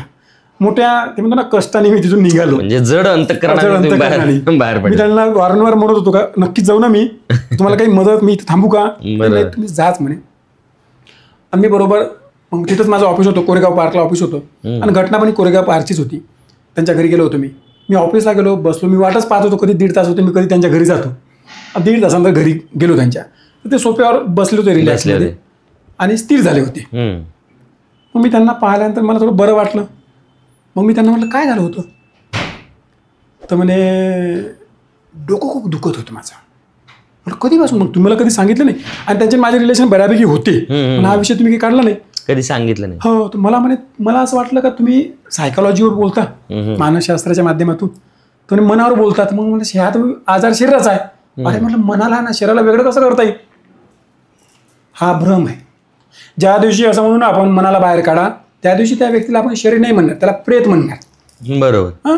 मग तो व्यक्ती जिवंत नाही, आपल्याला डिक्लेअर करावं लागेल हा मेला, त्याला घेऊन जा. म्हणजे एक प्रकारे सुषमामध्ये जर पाहतो म्हणलं त्याला मन म्हणावं लागेल, आणि जे दिसते फॉर्म मध्ये त्याला शरीर म्हणावं लागेल. पण या दोघांना वेगळं नाही पाहत आहेत. बरोबर. तर मी त्यांना म्हटलं अरे तुम्ही वेगळं कसं पाहता या दोघांना, काय झालं? तर बघा त्यांनी त्यावेळेस हिस्ट्री सांगितली. म्हणे 1999ची गोष्ट आहे का, त्यावेळेस माझा ॲक्सिडेंट झाला आणि डोक्याला खूप मार लागला. डोक्याला मार लागल्यानंतर काही ट्रीटमेंट घेतली, डोक्याचा पेन वाढायला चालला होता. मग असं करता करता ठरवलं का ऑपरेशन करायचं. तर त्यावेळेस म्हणे भारतामध्ये व्यवस्था नव्हती ऑपरेशन करण्याची, पण दिल्लीमध्ये एक फॉरेनचे डॉक्टर येणार होते आणि वडिलाचे काही रिलेशन होते म्हणून मी तिथे दिल्लीला गेलो म्हणे. म्हणजे वडील मला दिल्लीला घेऊन गेले. त्या डॉक्टरसोबत चर्चा करता करता डॉक्टरने सांगितलं का तुम्ही ऑपरेशन करणं म्हणजे सोपं आहे पण ते सिस्टीम जशी तशी नंतर फिट होणं एवढं सोपं नसते. मेडिसिन जर होत असेल तर आपण पहिले मेडिसिनच त्याला कव्हर करण्याचा प्रयत्न करायला पाहिजे. आणि म्हणे त्यावेळेपासून त्यांनी काय केलं, ऑपरेशन न करता मेडिसिन दिली आणि मला बरं वाटायला लागलं. हे झाली गोष्ट 2000 या वर्षामधली. 1999ला घटना घडली, 2000 मधली इथपर्यंत पोहोचले ते. बरोबर. मग त्यानंतर मी मेडिसिन घेत होतो म्हणे. असं करता करता त्यांनी 2004 मध्ये मेडिकल चालू केलं. बर. आज स्वतःच मेडिकल चालू केल्यामुळे त्यांना समजलं की आपण जे मेडिसिनचा डोस घेऊन राहिलो तो खूप हेवी आहे. ओके. त्यामुळे आपण ऑलरेडी 10 वर्ष 15 वर्ष अगोदरच जाणार आहोत आणि याचे साईड इफेक्ट हळूहळू दिसायला लागू शकते. मग त्यावेळेस त्यांना असं वाटलं का यार मग त्याच्यापेक्षा ते सहन केलेलं बरं. म्हणून त्यांनी काय केलं, मेडिसिन बंद करून टाकली. ओके. आणि बंद केल्यानंतर त्यांना काही वेळ काही वाटलं नाही, पण काही वेळेनंतर हळूहळू डोकं 2005 पासून परत डोकं दुखायला लागलं. मग त्यावेळेस काय व्हायचं का डोकं 3-4 मिनिटं दुखायचं. मग त्यांना असं वाटलं 3-4 मिनिटं सहन करू ती मेडिसिन घेतल्यापेक्षा. बरोबर. आणि मग ते डोकं दुखताना कुठं त्यांना लिंक लागली, घरी यायचे, एसी फुल करायचे, घरी रिलॅक्स बसायचे आणि स्थिर होऊन जायचे. असं करता करता वेळ जात होता. काही वेळेनंतर काय झालं, दुखण्याचा टायमिंग वाढायला लागला. 5 मिनिटं, 7 मिनिटं, 10 मिनिटं, 15 मिनिटं. मग त्यांना भीती वाटायला लागली, काय हे किती वेळ जाणार, म्हणजे वर जाणार किती वेळ. बरोबर. आणि पेन खूप अनबेरेबल होतं. मग त्याने डॉक्टरांना दाखवलं. पण त्यावेळेस डॉक्टरांना सांगितलं का आता ऑपरेशन करणं पण एवढं सोपं नाही, आता मेडिसिन शिवाय ऑप्शन नाही आणि वेळ एवढी गेलेली आहे का आता तो डोस पहिला होता त्याच्यापेक्षा अजून हेवी डोस द्यायला लागेल, हेवी डोस होणार होता. तर म्हणे आता माझा गोंधळ असा आहे कारण मी मेडिसिन घेऊ शकत ना ऑपरेशन करू शकत. 2011ची गोष्ट आहे. मग आम्ही तिथं मी म्हटलं आता परिस्थिती काय, पण आता अशी परिस्थिती आहे. हां, आणखीन असं होतं ते पहिले डोकं ना एका वर्षामध्ये एक वेळा दुखायचं आणि नंतर असं होतं चाललं होतं का हळूहळू तो वेळ पण कमी होत चालला होता. मग ते 9 महिन्याला 8 महिन्याला आता सर म्हणे आता वेळ परिस्थितीची आहे का दर 3 महिन्याला डोकं दुखू राहिलं. ओके. आणि 1 ते सव्वा घंटा डोकं दुखते. अरे. आणि मला आता अशी भीती आहे का 2-3 महिन्यावरून खाली खाली येते काय, असं नाही बघा दररोजच दुखाव, रोजच दुखायला लागेल. मग मी त्यांना म्हटलं मग म्हणजे काय करता येईल का, मला करता येईल ना. या मला आता ऑफिसला चर्चा करायला आले आणि चर्चा करताना मी त्यांना सिंपल प्रश्न केला. म्हटलं परत सांगा मला डोकं किती दिवसानंतर दुखते. म्हणजे 3 महिन्यानंतर आजकाल दुखू राहिलं, किती वेळ दुखते तर 1 ते सव्वा तास. तर म्हटलं हे मॅनेजमेंट कोण करते. बरोबर 3 महिन्यानंतर दुखायला पाहिजे, सव्वा तास दुखायला पाहिजे. बरोबर. त्याच्याकडे आपण जाऊ आणि त्याला सांगू हा जो वेळ आहे बाबा 3 महिन्याचा मोठा कर, बरोबर 1-1.5 वर्ष 2 वर्षाचा, आणि हा जो वेळ आहे 1 सव्वा तासाचा हा कमी कर. तुम्ही असा कसा प्रश्न मनामध्ये किंवा शरीरामध्ये कोणतरी मॅनेजमेंट करत असेल, कोणतरी मॅनेजमेंट करू राहिलं ना. त्यांना तो प्रश्न पचायला जोर जायचा. अक्षरशः ते या पॉईंटवर आले का ते म्हणे तुम्ही ना आता आपण चर्चा इथंच थांबू नये, माझं आताच डोकं दुखायला लागेल. दुसऱ्या दिवशी आले, तिसऱ्या दिवशी आले, चौथ्या दिवशी आले. 4थ्या दिवसापर्यंत बऱ्यापैकी हलके झाले. 5व्या दिवशी बऱ्याच प्रमाणात हलके झाले. आणि अनिरुद्ध पचायला किती म्हणजे तुम्हाला सुद्धा किती पचायला ते जड जाऊ शकेल किंवा संबंध जड जाईल, पण त्यानंतर त्यांचं डोकंच दुखलं नाही. अरे बापरे. Till date. हो. 2018 पर्यंत आम्ही कॉन्टॅक्टमध्येच होतो. नंतर थोडं ते त्यांच्या दिशेने गेले, मी माझ्या दिशेने गेलो. पण 2011 पासून 18 पर्यंत आम्ही कंटिन्यू कॉन्टॅक्टमध्ये होतो. त्या वेळात एकदाही डोकं दुखलं नाही. आजार काय असतो, तुमच्या मनाचा खेळ, तुमच्या विचाराचा गोंधळ, हे सत्य आहे बरं का. बऱ्याच लोकांना मी वेगवेगळ्या आजारांमधून बाहेर काढलेलं आहे. बरोबर. तर खरं सांगायचं झालं तर आजार म्हणजे तुमच्या मनामध्ये कळत नकळत ज्या वेगळ्या गाठी पडतात, वेगळे प्रश्न तयार होतात, भूतकाळामधले काही गोष्टी ज्या तयार झालेल्या असतात, ज्या तुम्ही साफसफाई करतच नाही. वैचारिक लेवलला, मानसिक लेवलला कधी आपण या अशा प्रश्नाकडे पाहतच नाही आणि त्याचा परिणाम असतो आजार. नाही, मग आता गेल्या 20 वर्षापासून तुम्ही या काउन्सिलिंग सेंटरमध्ये आहात किंवा काउन्सिलिंग सुरू करतायत. हो अनेक पेशंट्सना तुम्ही बरं केलेलं आहे, आजारांपासून दूर केलेलं आहे, अनेक व्यक्तींना तुम्ही नैराश्यातून बाहेर काढलेलं आहे, व्यसनापासून दूर केलेलं आहे. तर तुमचा नेमका मानवी जीवनाकडे बघण्याचा दृष्टिकोन कसा आहे? तर मानवी जीवनाकडे दृष्टिकोन जर पाहतो म्हटलं ना, आज माणसाकडे नेमके प्रश्न काय, मूळ प्रॉब्लेम काय, बरोबर, तर सर्वात मोठा प्रश्न सापडतो लोनलीनेस. ओके, मनुष्य आज एकटा पडत चालला. एकटेपणा आहे. आज काय उरालं, वेळेनुसार परिस्थितीनुसार तो निघाला तसंही त्याच्या दिशेनं. बरोबर. म्हणजे आपण पाहतो ना, आता आपला मुलगा आपल्याला हेल्दी कधी वाटेल, अभ्यास करून राहिला, मस्त जेवण करून राहिला, मस्त खेळून राहिला, कधीतरी टीव्ही पाहू राहिला, मस्त दंगा मस्ती पण करून राहिला. बरोबर. आपण हेल्दी एका व्यक्तीची व्याख्या कशी करणार? अशीच करणार ना, बरोबर का नाही? की सगळं छान करतोय तोच हेल्दी असणार, हीच व्याख्या होणार, दुसरी काय होणार? पण आज वेळेनं काय केलं, गडबड खूप केलेली आहे. आपण करिअरला म्हणा का शिक्षणाला म्हणा एवढं मोठं केलं का आज आईवडील मुलांना सांगतात अभ्यास कर बरं का, खेळायला अरे ग्राउंडवर केल्यापेक्षा पुस्तक वाच. खरं पाहिलं ना, तो मनुष्याचा जो हेल्दीनेसपणा असतो ना, तो कमी झालेला आहे, कमी होत चालला. हा करिअरला एवढा भारावून जातो का याला समजतच नाही की गाव सुटू राहिलो, परिवार सुटू राहिला, नातेवाईक सुटू राहिले, राज्य सुटू राहिलं, देश सुटू राहिला, हे याला कळतच नाही.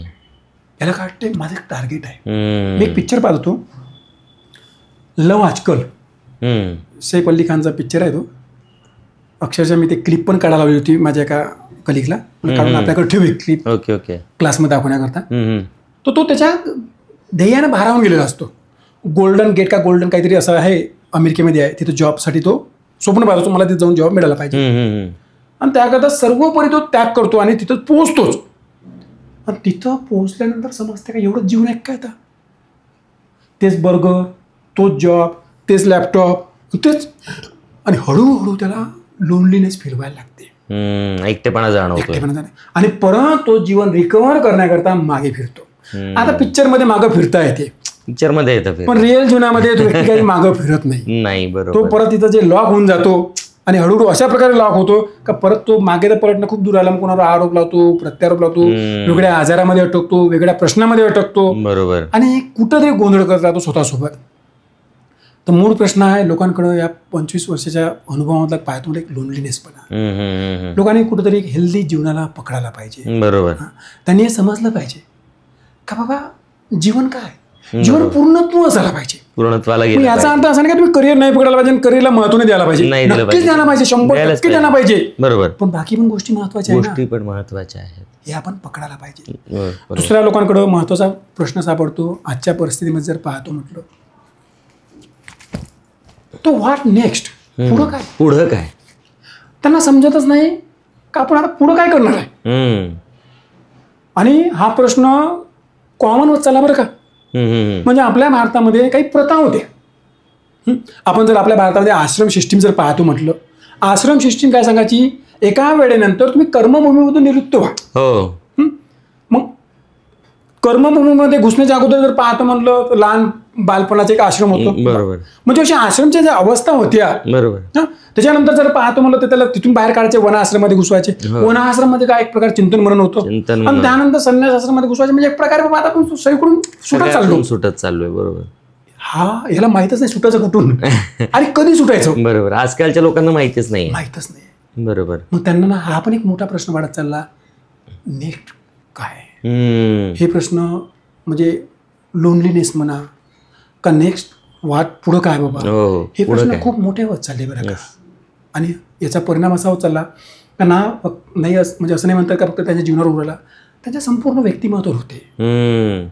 मनुष्य म्हटल्यानंतर त्याचं व्यक्तिमत्व म्हणजे तो स्वतः नसतो, परिवार त्याच्या कनेक्ट असतो. एखाद्या ठिकाणी प्रॉपर जॉब करत असून तर त्याच्या कनेक्ट असते, एखादी संस्था तर त्याच्या कनेक्ट असते. आज आपण मोदीजींना जर पुढे घेतो म्हटलं तर अख्खा देश त्यांच्या कनेक्टमध्ये आहे ना.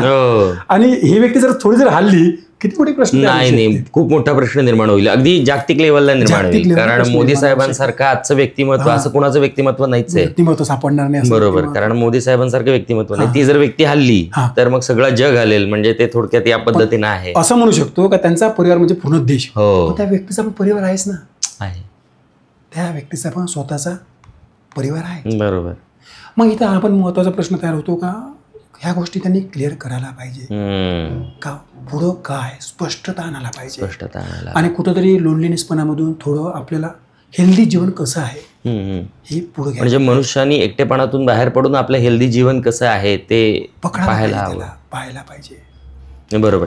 तर आपली ही जी चर्चा झाली आहे ही खूप सुंदर झाली. तर ह्यातून तुम्ही माझ्या विद्यार्थ्यांना असेल, माझ्या प्रेक्षकांना असेल किंवा नैराश्यात अडकलेल्या काही लोकांना असेल तर काय सांगू इच्छिता की त्यांनी कशा पद्धतीने हेल्दी जीवन जगण्यासाठी एक छोट्या टिप्स काही देता आल्या तर ते काय देऊ शकतात आपण? म्हणजे मला असं वाटतं की गुरुप्रथा भारतामधून कमी झालेली आहे. येस. हां, तर तुम्ही लोकांनी म्हणजे आजही असं म्हणता येत नाही की म्हणजे गुरु नाही आहे. भरपूर आहे बरं का. नक्कीच त्याच्यासोबत बाकीचे पण असतात. येस. कोणतीही सिस्टीम एकटी राहू शकत नाही. येस. त्यांच्यासोबत चांगलं पण असते आणि वाईट पण असते आणि काही ट्रान्सपरंट पण असते. हे मिक्स असते आणि मिक्सच राहणार शेवटपर्यंत. येस. येस. होऊ शकते प्रमाण कमी जास्त होणार. येस. पण असं म्हणू शकत नाही का ते काही लोक म्हणतात रामराज्यासारखं बाबा आता तेवढं ट्रान्सपरंट. म्हणजे रामराज्य सुद्धा माझ्या मताप्रमाणे खूप ट्रान्सपरंट होतं असं नाही.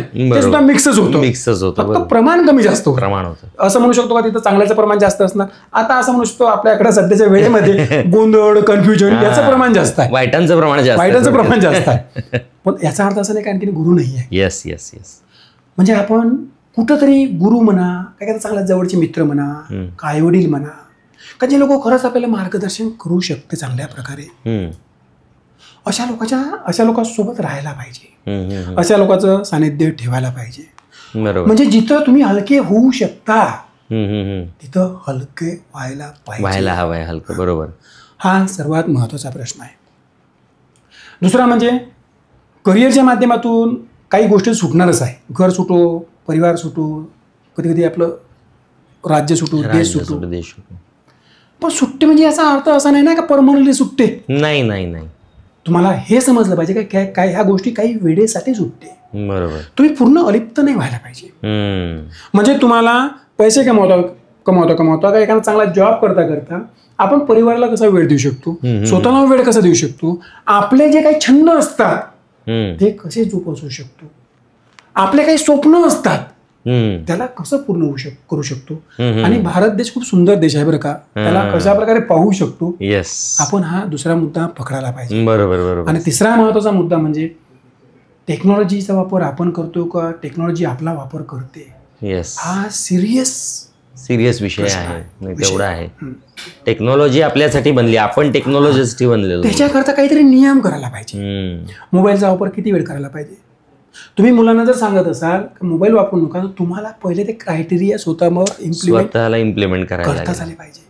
मी बऱ्याच वेळा माझ्या घरी सांगतो 9 नंतर मोबाईल घरामध्ये पाहिजे नाही. बरोबर. आता आणि तू कल्पना करा समजा 9 नंतर मोबाईल घरामध्ये म्हटलं लक्षात मोबाईल घरामध्येच राहणार पण आपण त्याचा वापर नाही करणार. बरोबर. आणि नक्कीच अर्जंट जर असेल तर घ्यावंच लागते, आपण तो घेणारच आहे. पण तुम्ही टाइमपाससाठी किंवा काही नाही म्हणून 9 नंतर मोबाईलच नाही बरोबर असा आपण नियम जर केला तर काय करणार. त्यानंतर ते घरातले लोक बरोबर काहीतरी कम्युनिकेटच करायला लागेल. कम्युनिकेट करा, चला चक्कर मारून येऊ, काहीतरी असलं नसलं एकमेकांना वेळ देणार ते लोक. वेळ देणार. येस. सर्वात महत्वाचा मुद्दा काय होईल ते एकमेकाला वेळ देणार. येस. प्रेक्षकांना सांगायला आवडेल की सर जे सांगतात ते प्रत्येकाने इम्प्लिमेंट करा. रात्री 9 नंतर आपण मोबाईल वापरणार नाही आहोत, तो रात्री 9 नंतर आपण एकमेकांना वेळ देणार आहोत. हे सगळ्यांनी इम्प्लिमेंट करायला हवं असं मला तरी वाटतंय. आणि मी ह्या पण नियम सांगतो लोकांना, क्लासमध्ये खास करून सांगतो, सकाळी 9च्या अगोदर रात्री 9 नंतर मोबाईल पासून आपण टेक्नॉलॉजी पासून, मोबाईलच नाही पूर्ण टेक्नॉलॉजी पासून, संपूर्ण टेक्नॉलॉजी, काही काम नसेल ना झोपून जा पण यापासून दूर राहा. टेक्नॉलॉजीला काहीतरी नियमामध्ये बांधावं लागेल. कारण येणाऱ्या दिवसामध्ये जसे आपण आता काउन्सिलिंग पाहतो ना, डिप्रेशनच्या माध्यमातून, ऍडिक्शनच्या माध्यमातून, काही प्रश्नाच्या माध्यमातून, तर आजकाल बऱ्याच ठिकाणी ही काउन्सिलिंग सुरू झालेली आहे. आम्ही मोबाईल सोडून देतो, आमच्याकडे या. काउन्सिलिंग आहे ऑलरेडी. मोबाईल ऍडिक्टेड झालं असेल तर आमच्याकडे या, आम्ही तुम्हाला मोबाईल मधून बाहेर काढून देतो. म्हणजे एक वेळेस ती काउन्सिलरची एक टॅगलाईन झाली आहे की मोबाईल पासून आम्ही सोडवू शकतो, आमच्याकडे या म्हणून. म्हणजे एक दिवस टेक्नॉलॉजी हा सर्वात मोठा प्रश्न तयार होईल. ते म्हणतात ना विज्ञान शाप की वरदान, हा जो प्रश्न आहे असा पहिले आजकाल शाळेमध्ये तो प्रश्न नाही राहिला, पण तो प्रश्न होता. आज तो प्रश्न प्रत्यक्षामध्ये नक्कीच तो वरदान आहे अगदीच. पण हे शापमध्ये बदलायला वेळ लागणार नाही जर आपण त्याला नियमामध्ये बांधलं नाही तर. बरोबर. तर मी एवढंच म्हणणार, गुरुप्रथाच्या माध्यमातून आपण पुढे यायला पाहिजे. गुरु करा, माझा हा प्रश्न नाही आहे. पण जे तुम्हाला जवळचे लोक वाटतात, जे तुम्हाला हलके करू शकते, तुमचं मन मोकळं होऊ शकते, आई वडील चांगल्या प्रकारे, सर्वात चांगला रोल आई वडील प्ले करू शकतात. खरं म्हणजे मुलांकरता तर आई वडिलांकडे त्यांनी हलकं व्हायला पाहिजे. मित्र पण सुद्धा हा रोल चांगल्या प्रकारे प्ले करू शकतात. जे आपले काही जवळचे कलिग लोक असतात ते पण रोल प्ले करू शकतात. इथं पुढे जायला पाहिजे. कुठेतरी भारावून न जाता हेल्दी जीवनाची व्याख्या स्पष्ट करायला पाहिजे, स्पष्ट करायला हवी आणि टेक्नॉलॉजीला नियमामध्ये बांधायला नाही. सरांनी आपल्याला खूप सुंदर पद्धतीने सांगितलेलं आहे की आपण जीवन कशा पद्धतीने जगलं पाहिजे, आणि जीवन जगत असताना आपण टेक्नॉलॉजीला कशा पद्धतीने आपल्यापासून थोडंसं अलिप्त ठेवलं पाहिजे, लांब ठेवलं पाहिजे. आपण टेक्नॉलॉजीसाठी बनलेलं नाही आहे, तर टेक्नॉलॉजी आपल्यासाठी बनली आहे हे प्रत्येकाने बिंबवायला हवं, हे सरांनी अतिशय सुंदर पद्धतीने सांगितलंय. सर, आपण इथं आलात, माझ्या प्रेक्षकांना आपण मोलाचं मार्गदर्शन केलं. जर माझ्या प्रेक्षकांपैकी जर कोणाला वाटत असेल की आपल्याला जीवनामध्ये काही बदल घडवायचा आहे, नवीन ऊर्जा घ्यायची आहे, तर सरांकडे येऊन काउन्सिलिंग आपण करू शकता. सर आपल्याला खूप छान पद्धतीनं आपल्या जीवनाचा आनंद कसा घेता येईल हे सर सांगतील. आणि आपण सरांची आता रजा घेऊयात, आणि सरांची आपल्याला नवनवीन विषयांवर परत बोलायला आवडेल. सरांकडनं आपण नवीन विषय घेऊयात, नवीन नवीन व्हिजन्स घेऊयात. सरांशी आपल्याला बोलायला नक्की आवडेल. धन्यवाद सर, आपण इथं आलात आणि आम्हाला एवढं सुंदर आणि मोलाचं मार्गदर्शन केलं. धन्यवाद सर, धन्यवाद. सरांनी आपल्याला एवढं मोलाचं मार्गदर्शन केलंय आणि सरांनी आपल्याला एवढा सुंदर पद्धतीने वेळ दिला, तर यासाठी आपण आपल्या टॉक विथ अनिरुद्धच्या सगळ्या परिवाराकडून सरांना एक छोटीशी सदिच्छा भेट, एक गिफ्ट देतोय. Thank you sir. येस, मला खूप आवडेल, आणि परत कधीच तुम्ही बोलावलं नक्कीच आम्ही परत येऊ शकतो. येस सर, नक्कीच. मलाही तुम्हाला भेटायला आवडेल. नक्कीच सर. थँक्यू. Thank you sir.